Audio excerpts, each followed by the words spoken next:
This summer's drought's been devastating for farmers all across the country. Here in Kentucky, farmers have seen cornfields completely dried up as well as ponds. We're here at Kenny Compton's farm and take a look at his conditions on his farm.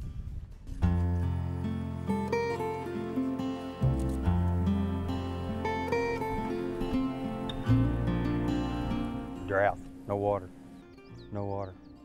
We cut the wheat off early and planted it in corn and haven't had any rain. We're typically a row crop and tobacco farm with also cattle.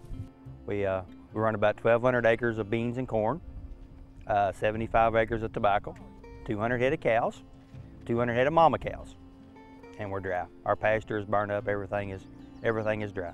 Our tobacco is doing decent because it's in some valley ground. We've had a couple half-inch rains over the last month that helps the tobacco, but everything else is burned up.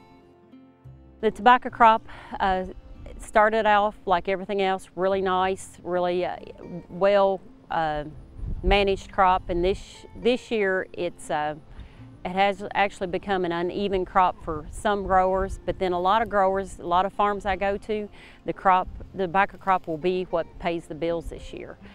Tobacco will stand there and will wait for a rain in majority of the cases, and the tobacco crop does look, we may get only half of a crop, but it's better than our corn crop right now, and the tobacco crop does look really nice, and it has a really nice thick leaf. If we can get some rain in September to cure it up really nice, I think we'll have a good crop of tobacco.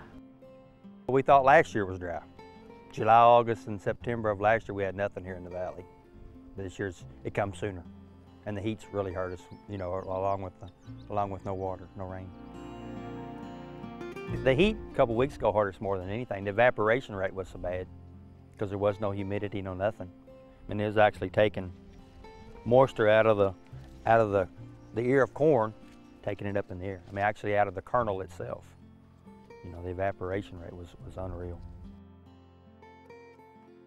Well, the pond, of course, is dried up because of the dry weather. But if you notice where the cattle are standing, we have waters. Each field has a water in it. There's one over here. We have a well on this farm in the valley, so everything is. In years past, we've always had some dry weather and water was an issue, so we put in waters. We have waters on all the farms for the cattle. It's depressing. It's depressing. You know, we can do everything, you know, with our bare hands or whatever to make it right, but we got to have some rain to go along with it. The water's our big essential. Oh, we'll continue on. We'll keep going. That's all we can do. That's all I know. You know, that's all I know.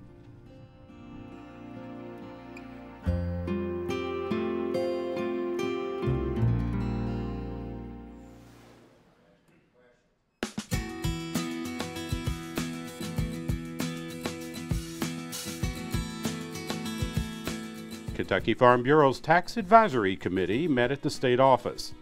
Lieutenant Governor Jerry Abramson gave an update on the progress made by the governor's Blue Ribbon Commission on Tax Reform and sought feedback from the Farm Bureau Tax Committee.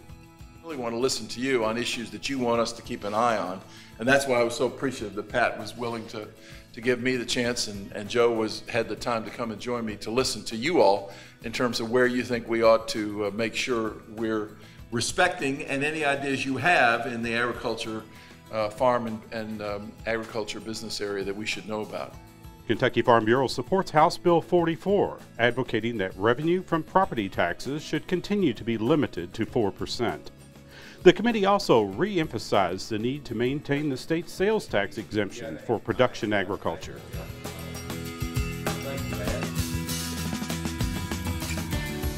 Kentucky Farm Bureau's elected board met in Hopkinsville for their annual July meeting.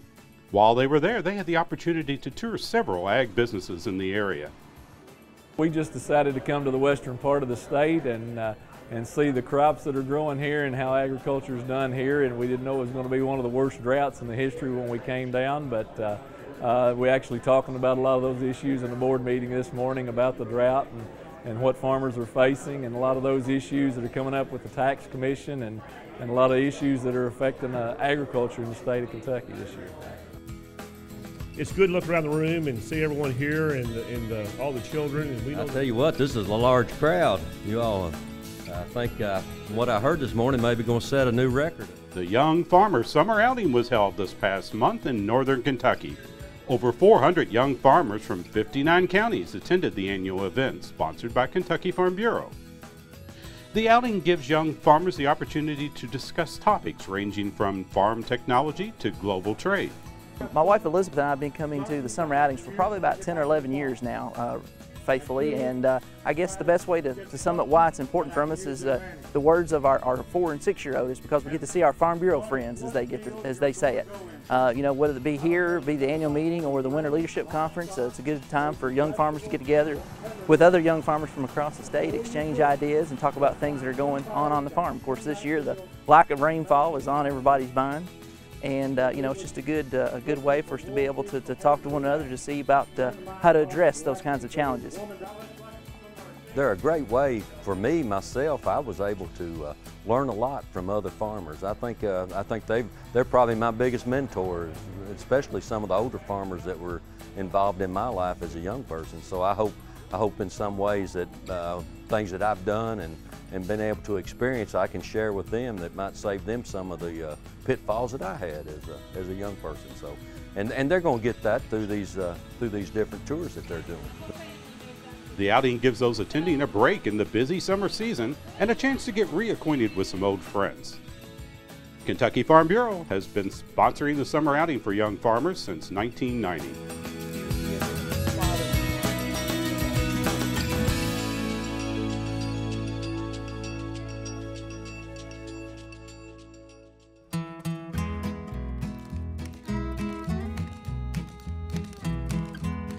'71 would-be cowboys and cowgirls traveled to Colorado and Wyoming for the John C. Hendricks Beef Tour.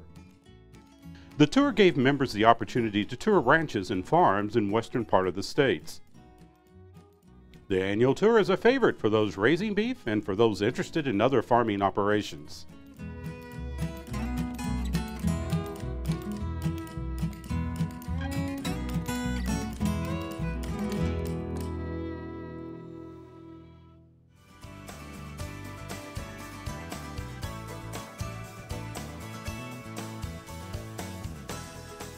Very soon you'll be seeing Freddie Farm Bureau and lots of other folks at the Kentucky State Fair.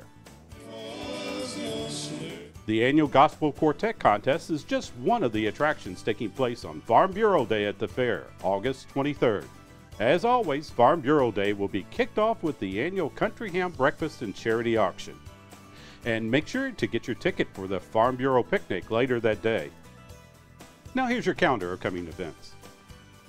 Kentucky State Fair is August 16th through the 26th. The postmark deadline for County Activities of Excellence is September the 7th. We'd like to thank all the folks here in Breckinridge County for letting us come out. Thank Kenny and his wife for letting us visit their farm. And we pray that there will soon be rain and end this drought. We'll see you next time.